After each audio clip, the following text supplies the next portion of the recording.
everybody, good morning. Been a while since I videoed anything of me making stuff on the wheel. Thought I'd do a little bit of that today. So some of you may have seen in my posts, I've sold my two lamps, the lamps that I made with the diamond core carving.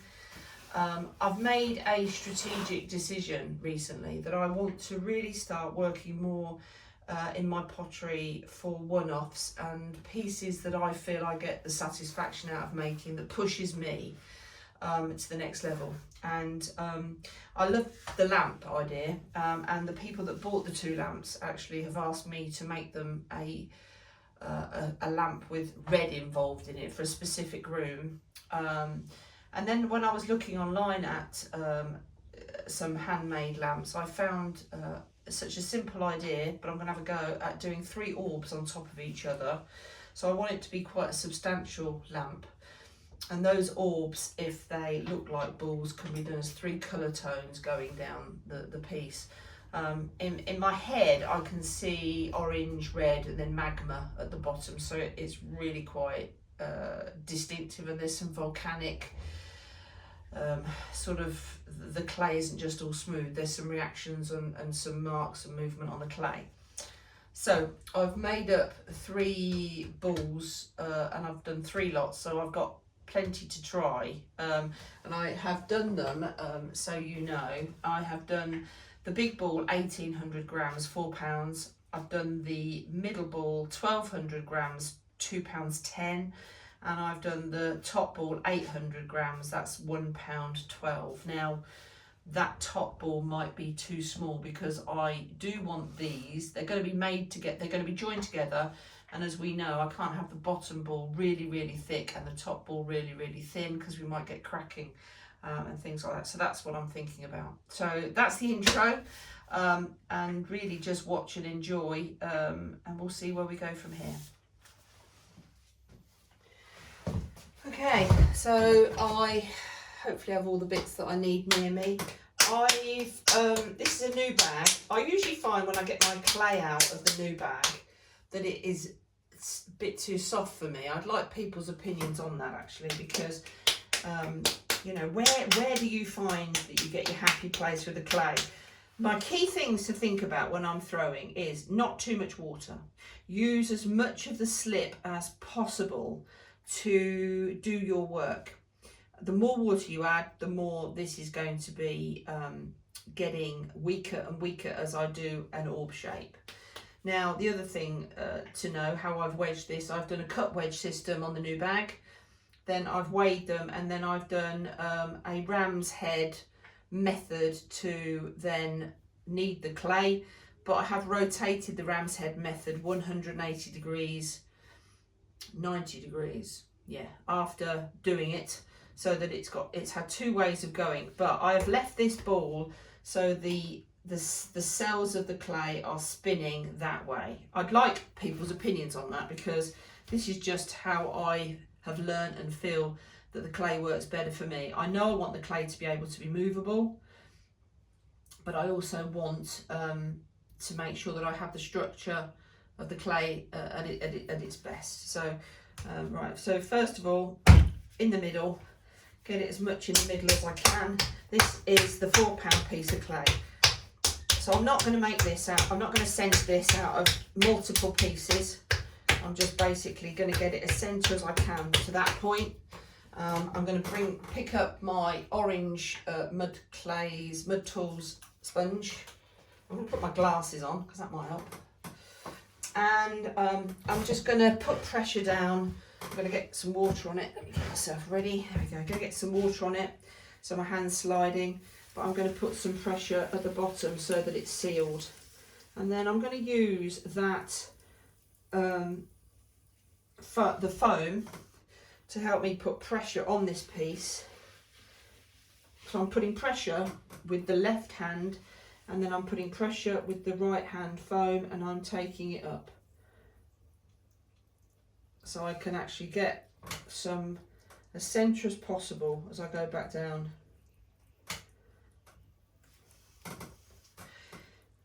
It shouldn't need to cone up and cone down with the amount of work that I've done. And I think that is important to note. Remember, if you're going back down and you've got a gap, take as much slip away as possible, because the last thing you want when you join the clay back to the bat is to have sloppy bits underneath there. Okay, so again, that now is not bad. So now I'm going to work at centering it. I'm not going to cone it back up again. I'm going to put the pressure on this part of my left hand, and I'm just going to lean my body in. Now the other thing that I want to, there you go, there always has to be a phone call in the middle of filming, but there you go. So right, so what we're doing now is I want to get this. When I made the orbs, and I make the mistake of, like with the orbs for the water feature, if I make an orb and then I cut away at it and I try too hard to have nothing underneath, then things collapse. The reality is all the bit underneath can be carved out as the clay settles and is drying. Especially with one of these bat systems from Heart and Noble. Heart and Noble? Yeah, I'll have to look that up. But anyway, basically with one of these Russian doll bat systems, when I can take the middle out, this goes back in dead center and I can work with it again and again and again as it's drying, which I tend to do. So let me just push that out, because what I want to do, I want to get this to the size of the Russian bat system at the bottom. Let's get a feel for what we've got going on.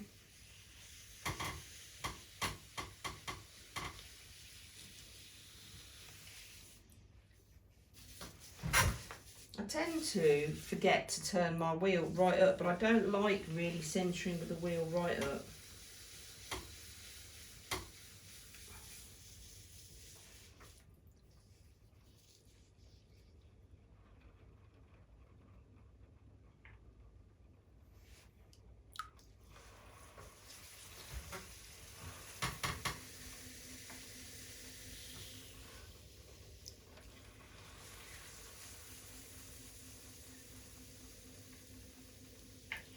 Okay, so that now is dead centre, little bit of oscillation in the middle there.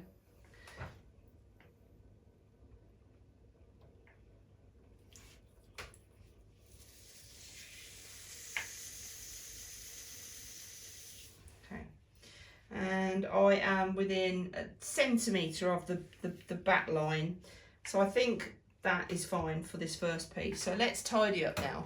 Let's just grab a sponge, take off everything that's excess, and then see what we want to do. Okay, I use that finger with 3 fingers on the top to go down into where I want to find the middle of the piece. And I do want to have a fairly thick base. I then put pressure outwards with this finger.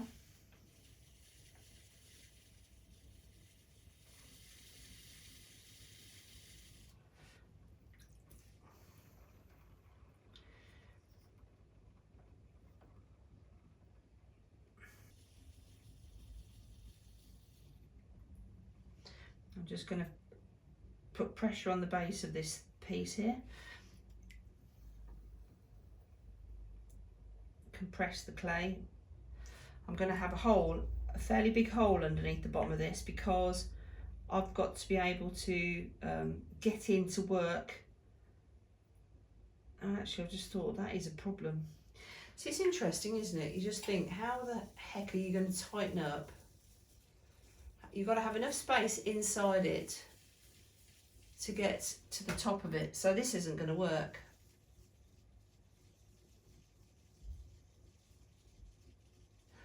So I've got to make sure that I've got a hand size gap all the way up inside. So that is very much food for thought as I make this.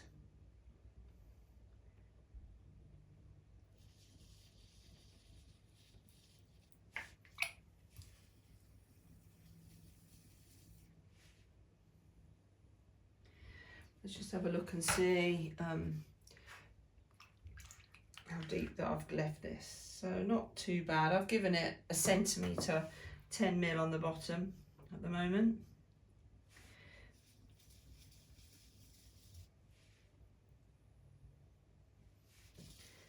Okay.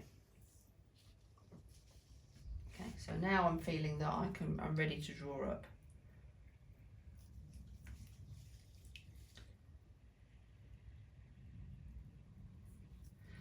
And remember what I'm saying. Let's not add too much water at this point moving forward.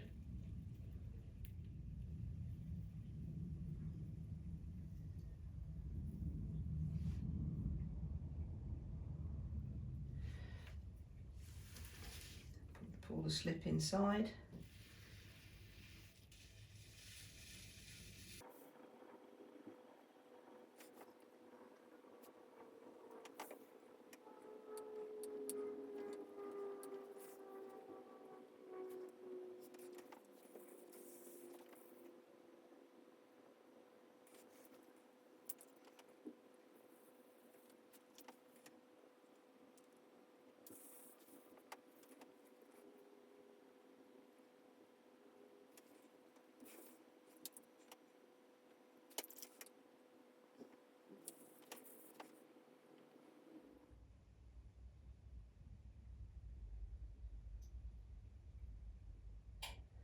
Right.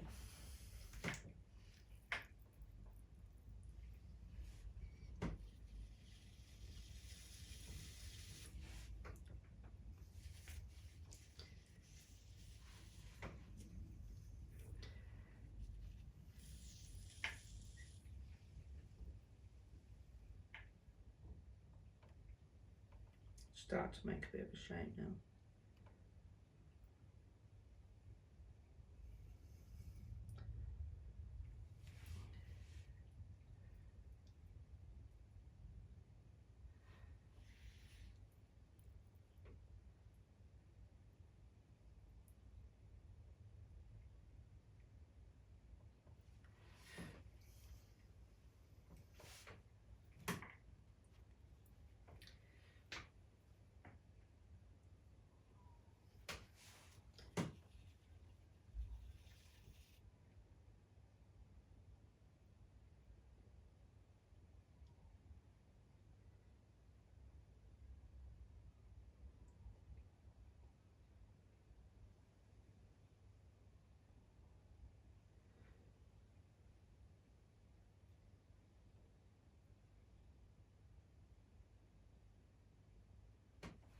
The shape that I've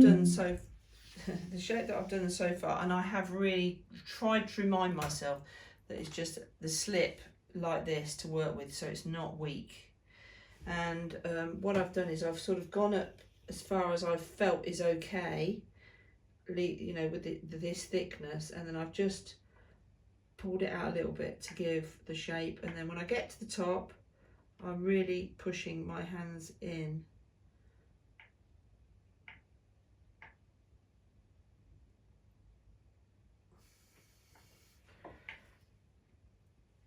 So what I've got to do now is I've got to work the top part in more, but leaving big enough for the hand space to go through. So it will be made very similar to the orbs that I made for the water feature.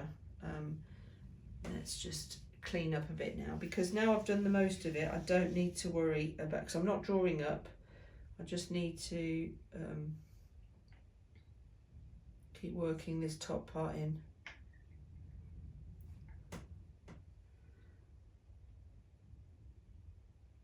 Making sure and because the slip is on here, it's pretty good. There's not any catchy bits at all. Very slow. The wheel is going particularly slow.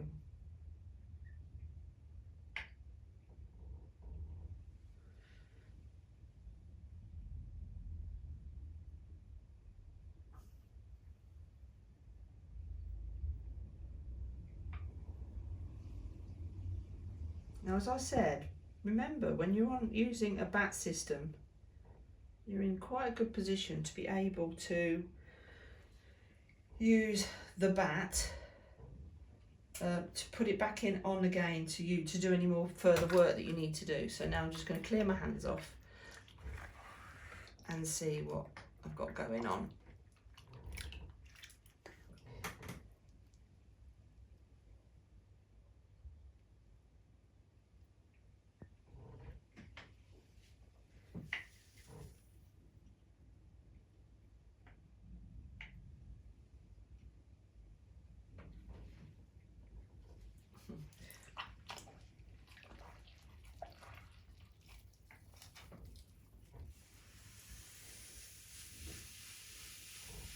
Now, what I've got to do is, for me, I feel I need to compress this wall. But it's interesting, isn't it? I've just used a natural sponge and got such an interesting pattern. But of course, that's not really going to help me because I'm going to have to carve and move stuff away. So I'm going to get myself my metal piece first. And I'm going to... that will push into the bottom, because obviously I'm going to cut that away, and that's a lot of slip coming off this, which means that's a lot of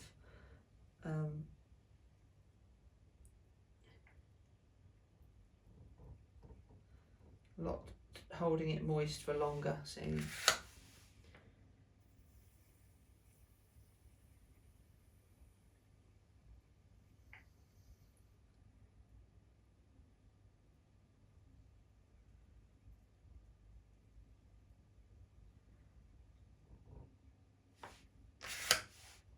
I have got my mirror over there.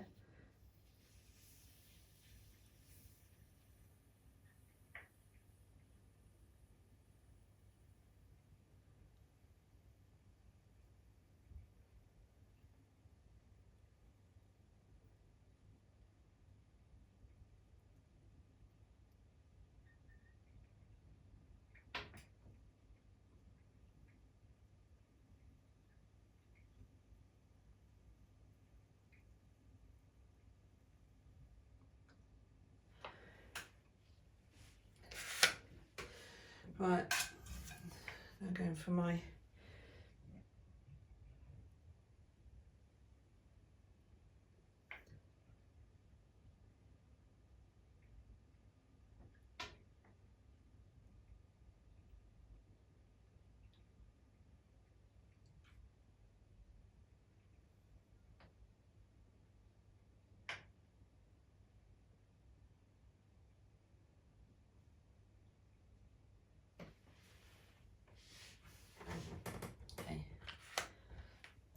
first one done.